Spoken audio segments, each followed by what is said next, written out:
Are you a businesswoman who is finding it challenging to get your ideas across and make a point? Welcome to Speakers Who Get Results with Elizabeth Bachman, a podcast dedicated to helping women get the visibility they want, whether making a speech or talking in a meeting. Every week, get valuable lessons from Elizabeth or learn from her roundtable conversations with experts and speakers on how to make a difference, not just a point. On to the show with your host, Elizabeth Bachman. Hello, and welcome to Speakers Who Get Results. I'm Elizabeth Bachman, your host, and this is the podcast where we talk about presentation skills, public speaking, leadership, and how you can use that public speaking in your communication skills and to raise your visibility and show your value. Before I get to our guest today, I'd like to invite you to see where your presentation skills are strong and where perhaps you might need some help by taking our free 4-minute assessment at speakforresultsquiz.com. That's www.speakforresultsquiz.com. And that's where you can see where you're showing up as somebody strong and articulate and to be followed, and where perhaps a little bit of support could get you the results you need and the recognition that you deserve. My guest today is Anastasia Lipske, who is a speaker agent and a speaker herself. I've known Anastasia for several years, and she has her own special niche. She's working mostly nowadays on helping people get on podcasts. And this is good even if you have a corporate job. If you are trying to raise your visibility within the company, being on a podcast gives you the opportunity to talk about your ideas and the things that you feel strongly about. You get to define yourself. Then once it's recorded, it's there forever, so you can share it with the people who are perhaps not paying attention to you or taking you for granted. Anastasia had lots of ideas for us. Her official bio is that Anastasia Lipske knows what it takes to book speakers. As the founders of Access Speakers, a full-service speaker and podcast booking agency, she has booked over 1,500 engagements for her clients. Anastasia speaks the language of speaker chairs, event planners, and podcast hosts who seek great speakers and podcast guests for their meetings and their shows. Additionally, her unique expertise allows her to help business professionals and experts to better brand themselves as professional speakers and podcast guests so they can get booked. Anastasia is the co-author of the book Business Success with Ease, where she emphasizes how to use speaker branding to generate influence, awareness, and business. Her readers learn the strategies of public speaking and podcast guesting as effective marketing tools. Anastasia motivates audiences with her energetic personality and her passion for the speaking industry. She inspires business experts to use one of the most powerful tools in existence, the voice. I know you'll enjoy what we had to say. Here's Anastasia Lipske. Anastasia Lipske, my friend, I am so happy to finally have you on Speakers Who Get Results. Welcome. Thank you. I know this has worked out perfectly. Well, you and I can talk shop for a long time. But before we do that, before we dive in, I want to ask you, who would be your dream interview? If you could interview someone who's no longer with us, who would it be? What would you ask them? And who should be listening? So I can think of a lot of people, but the first person that comes to my mind is Mother Teresa. Ah, okay. I would want to ask her how she keeps doing it, because she was fighting against insurmountable odds. Everything from restrictions with the government to even people that weren't maybe open to what she was wanting to do.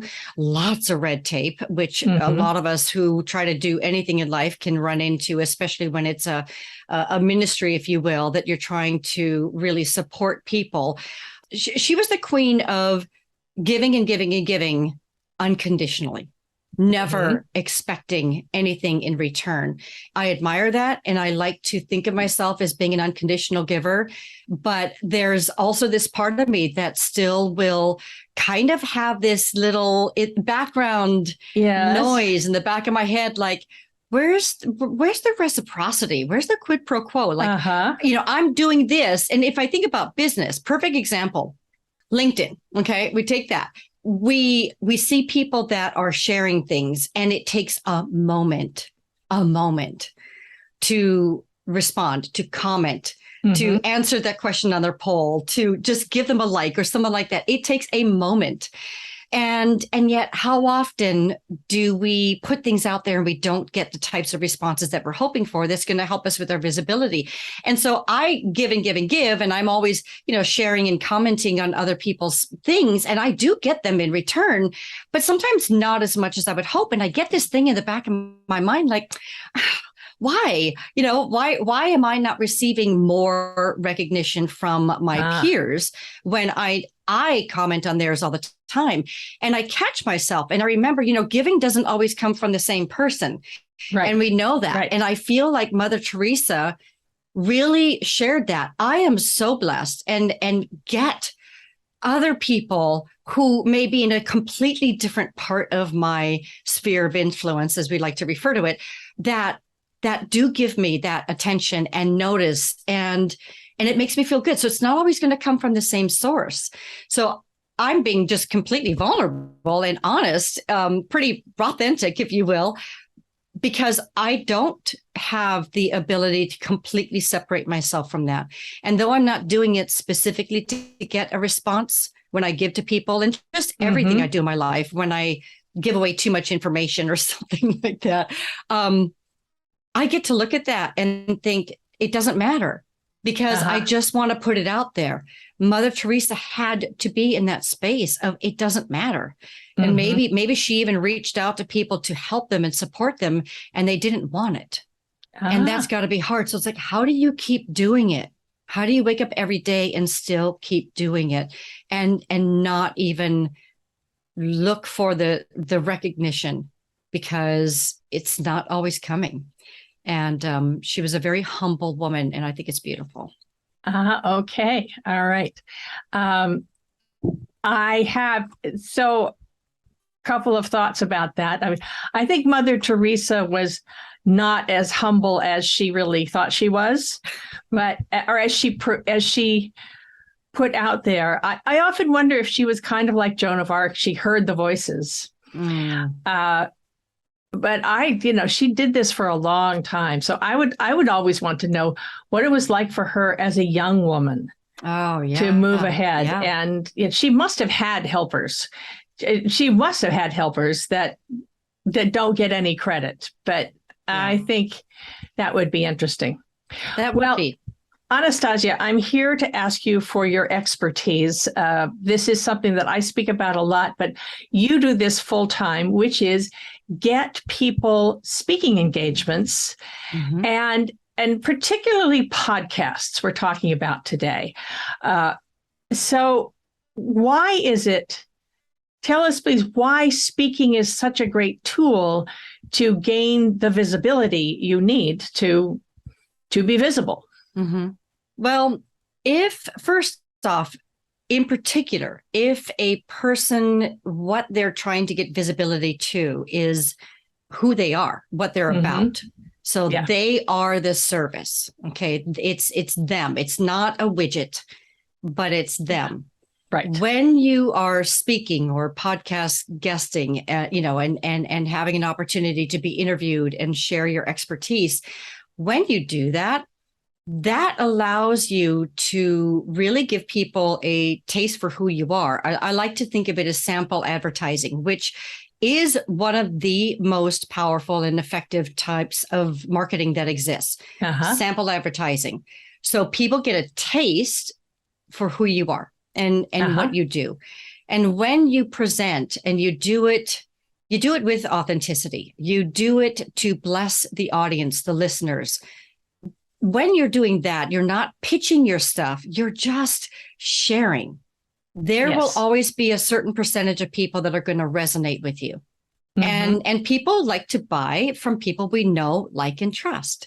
So when you're sharing from your heart, then those people, they're going to want more. They're going to want to follow up with you, maybe buy your workshop, maybe do a consultation with you. Who knows? Well, but and that's where the visibility comes. In a corporate context, I would say buy into your ideas and recognize that you are an expert. One of the things I like about podcasting is you get to define what you're known for. Yes. You're the person who says, well, I'm the person who does this and this. And so it's a way to define yourself, even if the rest of their organization, your colleagues, take you for granted or just think that you're, that worker bee over in the corner. Then you can say, well, actually, I'm a strategic thinker, and here are my thoughts about this, because you are, if you're a good guest, you've told them what you want to talk about, right? Yes. And the visibility. So one of the reasons I love podcasts is because they always were and always will be virtual. And every time you are out there, you and your host are going to be sharing about that, sharing before, sharing during, sharing afterwards, right? So you get a lot of visibility, and that law of familiarity. The more often they see your name attached to that subject, there's an assumed credibility that happens automatically.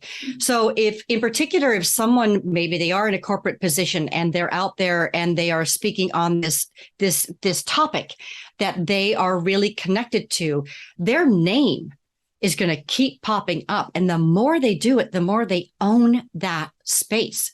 People just connect that name, that subject, and it's evergreen. It's there forever. And the more often it happens, the higher up they come in rankings. You know, if you're talking about parrots, I don't know, I've got a parrot on my wall. I just thought of parrots. If you become known as the person who talks about parrots, when someone is doing a search on parrots, you're going to come up higher because you've done all these things that left a digital trace, a breadcrumbs, if you will, that attached to you. I like to be more intentional about that. And make sure that the people I want to have notice me, hear that, I tell them, hey, I've been on this podcast. There's another thing I'd like to hear your take on this. One of the things I see often especially when a new client comes to me, this has just recently happened, and I go and I check out their LinkedIn. Well, they're not looking for a job. They've got a full-time job. So maybe they're not on LinkedIn all the time. And I see a post from 3 months ago saying, I spoke at the Women in Tech conference, but it was 3 months ago. How could this particular person I'm thinking of, how could she be leveraging that? She announced that she was going to be speaking there, but that's all. That was the last thing. And there's been 3 months of no activity on her LinkedIn feed. Granted, she's got a big job. She's got an important job and she's busy. But I would have said, yes, and you should be leveraging the hell out of that. Yeah. What do you do with your clients? You are a speaker agent. So you've got clients who need this visibility. Yes. So if you were an agent for that person, what would you say? Was it virtual or in person? Probably virtual. And there's probably a recording. So this is what I'm going to do. First, I don't know, actually. That's the problem. Okay. Let's cover both. Okay. Let's talk about both. So let's first talk virtual. Let's go digital aspect. Mm-hmm. And I want to demonstrate this because this is something that I already plan to do. I would like to just take this moment, and I actually want to do a screen print of the two of you, you and me. Let's do a screen print. So make sure you're looking at the webcam, and I want to capture this while we're talking and smiling and looking at the camera. Mm-hmm. Okay. So now I've got it. Mm-hmm. When you and I are completed with this, I'm actually going to be sharing on LinkedIn. Oh my gosh, had such an awesome time on the Speakers Who Gets Results podcast with Elizabeth Bachman. Tag Elizabeth Bachman. Mm-hmm. Tag Speakers Who Get Results if you have a page. Yes. Some hosts have a page, so always look for the page. Mm-hmm. So I'm going to be sharing about that. I will be tagging you. I will use appropriate hashtags. I will tell you right now as a host, when you and I complete this, if you have specific hashtags that you want me to use, let me know and I'd be happy to add them. Okay. But I'm going to share that now to acknowledge you and what an incredible host you are. Mm-hmm. Then when this is aired, I will also share it again. And this time it's going to be, now I have the recording. This just aired. This is your chance to hear Elizabeth and I talking about XYZ. Tag you again, hashtags, really share it in there. And with the tagging, then you and I both, our spheres, get to see what we're both sharing. So those are two things. The other thing is if she has any type of a blog or a newsletter or anything along those lines, I always recommend that people have a section like, here's where I've spoken. Here's where here's my latest podcast, like a little section, or where is Anastasia speaking next? I can talk about your upcoming talks, your upcoming podcasts, and or share it afterwards. There used to be a time before I got involved with the virtual digital aspect of all of this. Everything was in person. So we didn't have the opportunity to link to talks, link to recorded, it was always just sharing things. So right there, that's 2 posts for any one thing. If it was in person, then you want to make certain that someone gets a photograph of you speaking at that event. And it doesn't have to be a professional shot. If you're using a headshot, you want that to be professional, but it's okay to have a halfway decent, and everybody's got it, phones these days, halfway decent shot of you speaking. And you do the same thing. You share that image, you tag the company, you tag that speaker chair or event planner, you thank them. The other thing I forgot to mention, both with the podcast and with the speaking, is always, always, always say, and if you know of any group or organization or a podcast host that you think I would be a good fit for, please let me know. People don't always automatically think of that. Yes. Some people are natural networkers. Others, you just need to prompt them a little bit. It's easy to forget because as soon as you're finished, the rest of your life, you say thank you, you close it and you open up your email and here comes the next 50 emails. So in your inbox. Right. So one of the things that this actually leads me to another question for you. Part of it is also being known for the sorts of things you think about. What are your ideas? What is your take on something? So how could you help someone stand out from the crowd if they are talking about why it's important to move a business to the cloud, for instance, or why intellectual property is important.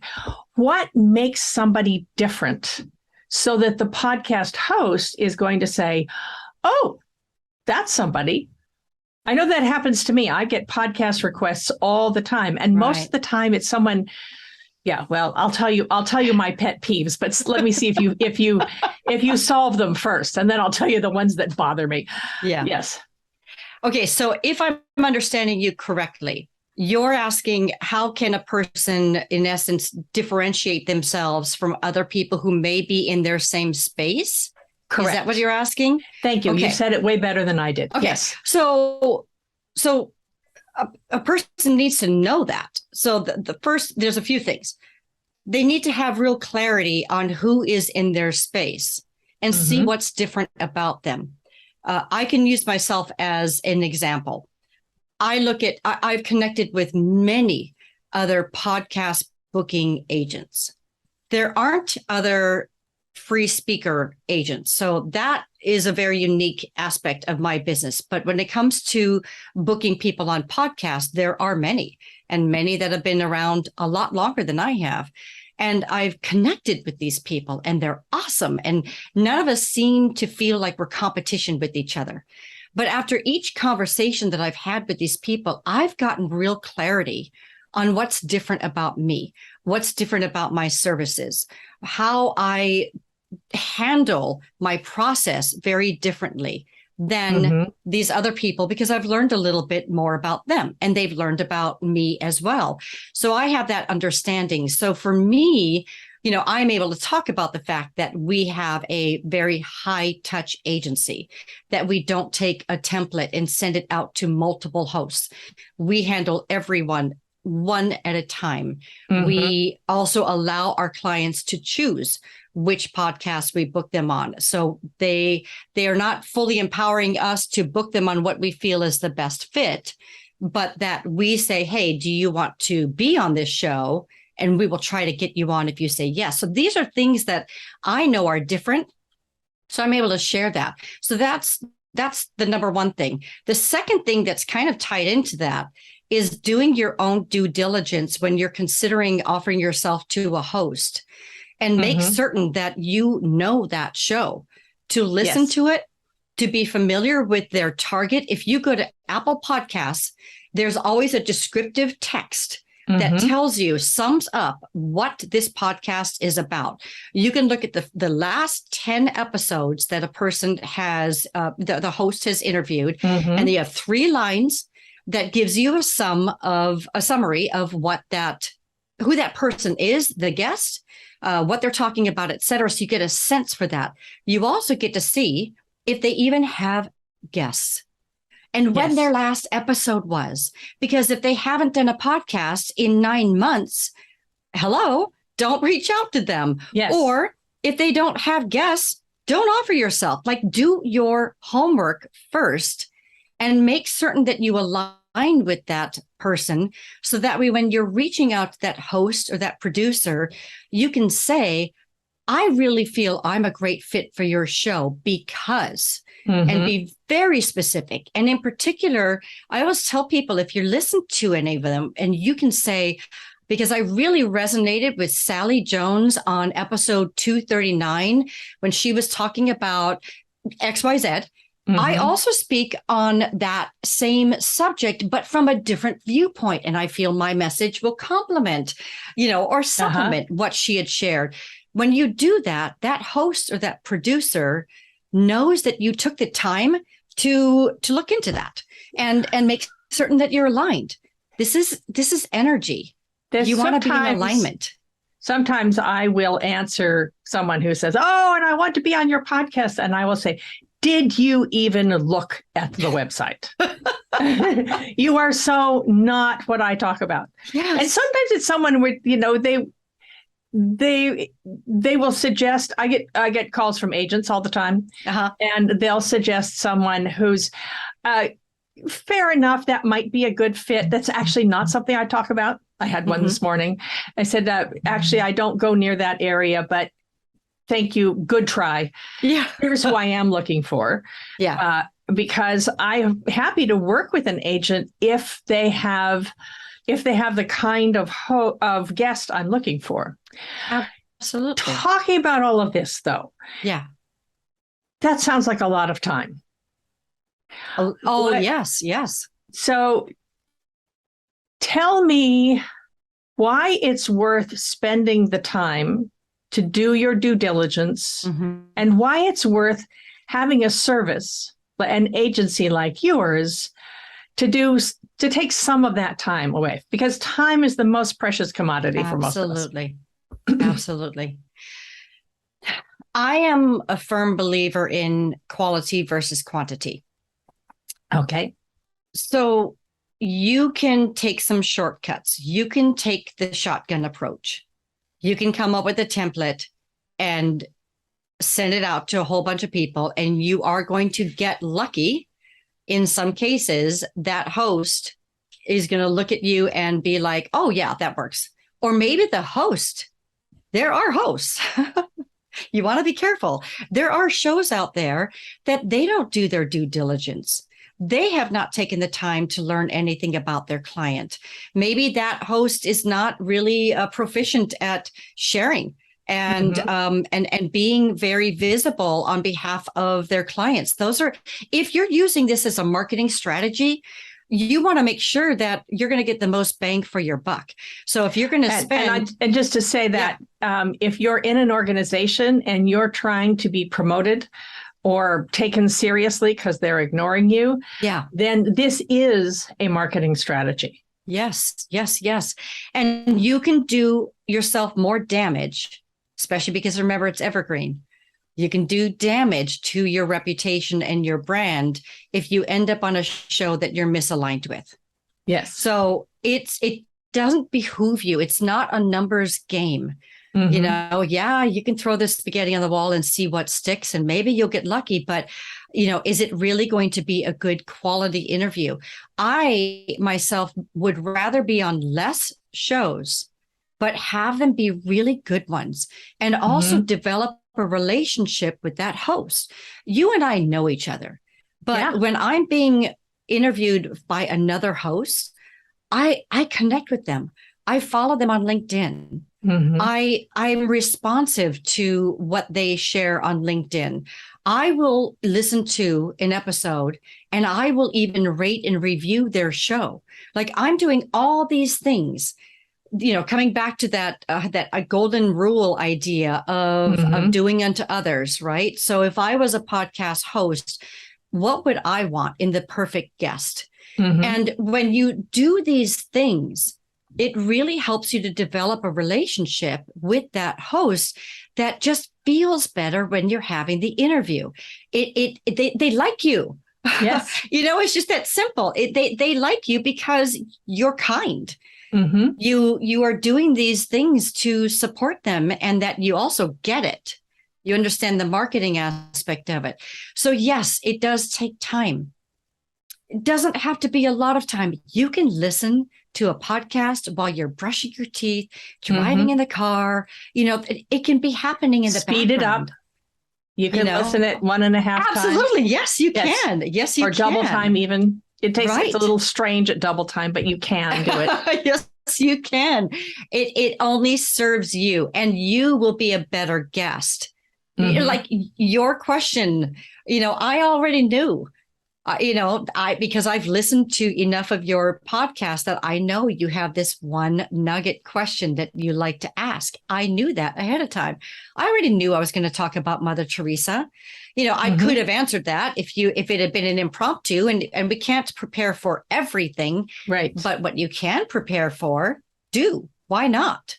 So let me ask you, there's so much more to talk about, and we will be posting all sorts of information about how to find you and how to find out more. So basically, if you're curious about this, reach out to Anastasia and get more information. She's very friendly. She's very reachable. We're talking about do's and don'ts. We've talked about all the things you should do.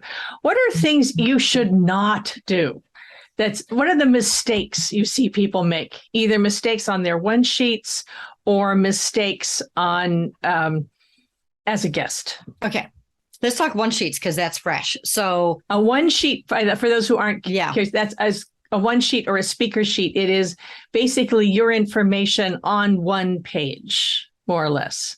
More or less. And it can be 2 pages. It depends. You don't want to clutter it. So, but even if it's 2 pages, we still refer to it as a one sheet. So there's a speaker one sheet and there's a podcast one sheet, and they are different. Now you can do a combo. Mine, honestly, is more of a combo, but in a perfect world, a person would separate the two. So the general things in either one sheets, the mistakes that I see being made, number one, they don't have their contact information. And I know that sounds so simple, but I'm telling you, people leave that out because they assume they don't need it because they're emailing it to somebody and it's attached to that email. But what they're not thinking about is the fact that it gets separated. So perhaps that person needs to take it to a board and get approval. You know, who knows how it can get separated. So always have your contact information on there.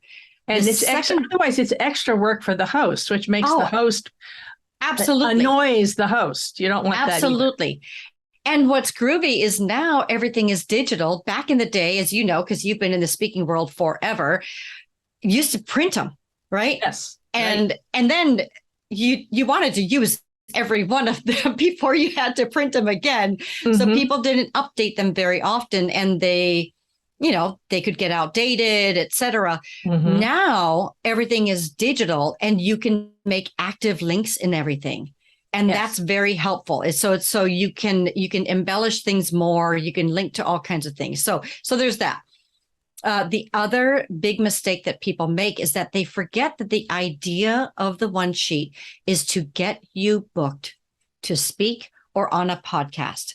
And so many people think that it's to promote their business or what they do. They'll have testimonials about what they do, not how they speak, not testimonials about them as a podcast guest. The idea is that you just want to get booked.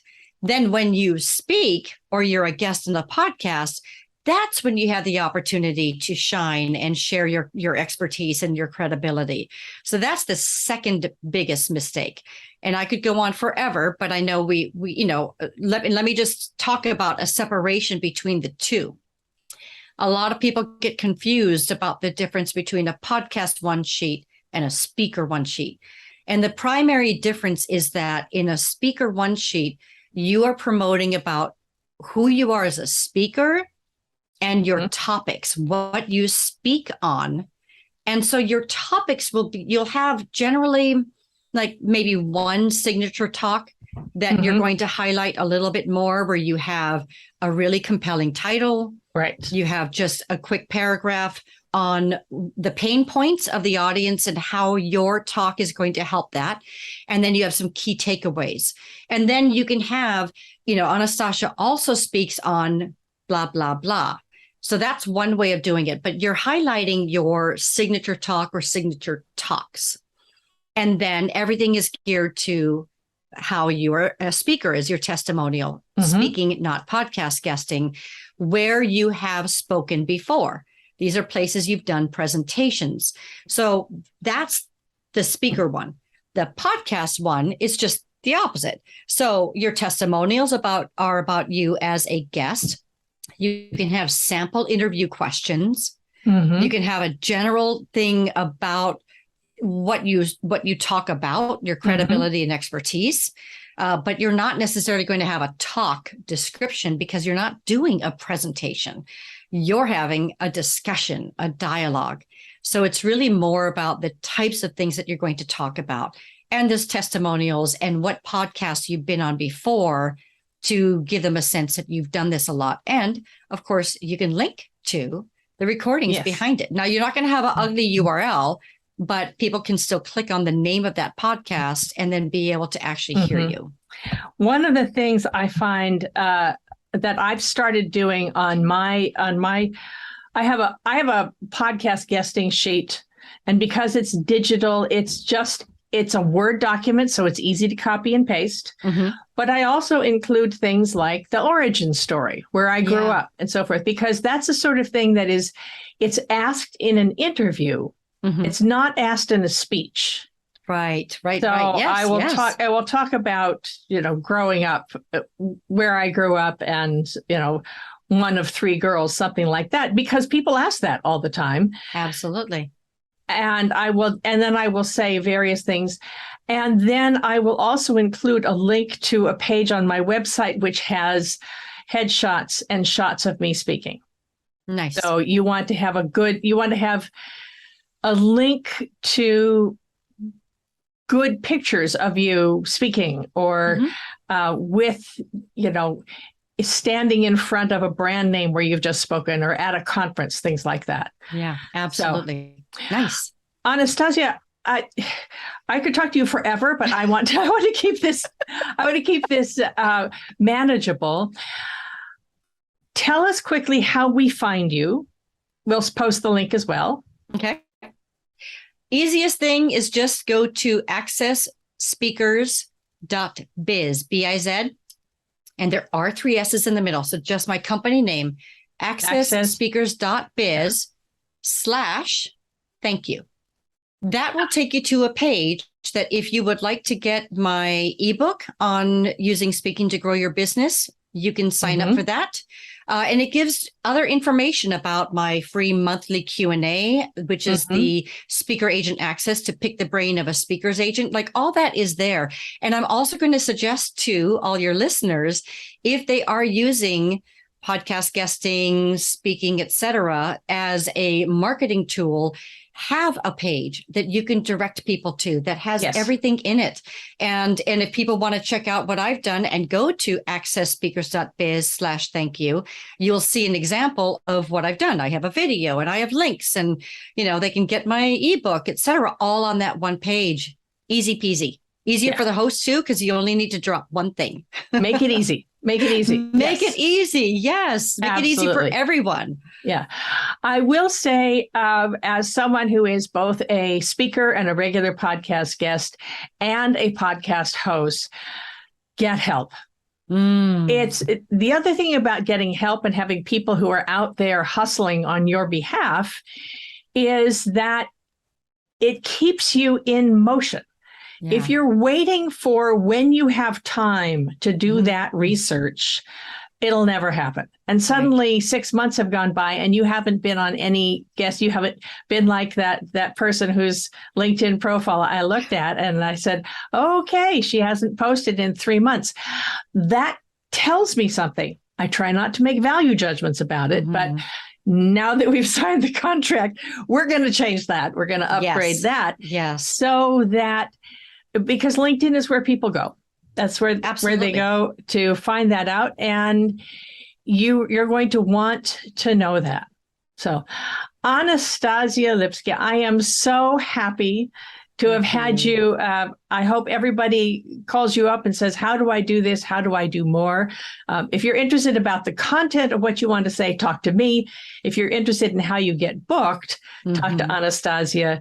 Absolutely. And she is the best. Thank you so much for having been on the podcast. This has been so fun. I so appreciate it. This has been Speakers Who Get Results. I'm Elizabeth Bachman, your host. And let me remind you that if you're curious how your speaking skills and presentation skills are strong, you can take our free 4-minute quiz at speakforresultsquiz.com. That's www.speakforresultsquiz.com. And that's where you can see where you're showing up as strong and powerful, and where perhaps a little bit of support could get you the results you need and the recognition you deserve. This has been Speakers Who Get Results. I'll see you on the next one. We have just concluded another great episode of Speakers Who Get Results with your host, Elizabeth Bachman. If you got value from today's episode, please feel free to share us with your friends and colleagues. You may also visit elizabethbachman.com for additional resources. Be sure to tune in every week for new episodes, and thanks for tuning in.